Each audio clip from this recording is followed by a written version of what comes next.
আজকে ম্যাগি রান্না করে আমি তোমাদেরকে খাওয়াবো। সকালে ঘুম থেকে উঠলেই পেট শুধু খাই খাই করে। बात तो सही है।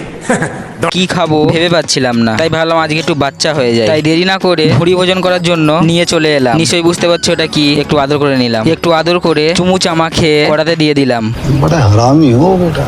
একটু চুমু খেয়েছি বলে রেগে গেছে। রেগে গিয়ে ওই গরম গরম জল ছুঁড়ে ছুঁড়ে মারছিল। রেগে যাওয়ার কারণটা হচ্ছে সবে ঘুম থেকে উঠেছি না, মুখ গ্যাস ছিল বলে। তো যাই হোক, আলুটাও সিদ্ধ হয়ে গেছে আর ম্যাগিটাও সিদ্ধ হয়ে গেছে। একটু নাড়ানাড়ি করে নিচ্ছিলাম। জলটা মনে হয় একটু কম কম লাগছে, তাই আর এক বালতি জল দিয়ে নিলাম। ততক্ষণ একটু হোক। ম্যাগিটা হওয়ার আগে আমার পেটটা একটু খাই খাই করছিল, তাই একটু হালকা করে গিলে নিলাম। ছোলা মাখা, পেট শান্তি তো সব শান্তি। কি বলো তোমরা? এখনই মিষ্টি করে দিচ্ছিলাম। আমার ব্যান্ড ফাটিকে আমার কাকার ছেলে পুচকু ভাই এই বয়সে ভালো শিখে গেছে বাজানো। আর এই ব্যক্তিটা আসার পরই আমার সঙ্গে ঝগড়া বাঁধিয়ে দিয়েছে। আমার দিকে ক্যামেরা কেন ঘোরাবি? আমি খালি গায়ে। আমি বোঝানোর পর তারপর একটু শান্ত হলো। তুই কি মেয়ে মানুষ নাকি? আর এক বালতি জল দেওয়া দরকার ছিল। এতখানি জল দেওয়ার পর তবুও কেমন শুকিয়ে গিয়েছে। তো যাই হোক, এখন খেতে হবে। ম্যাগিটাও প্রায় হয়ে গেছে। চলো একটু চেক করা যাক। যে কবার আমি বানিয়েছি সেই কবারই খারাপ হয়েছে। জানি না এটা কেমন হয়েছে। ভালো হ ভালো হ ভালো হ।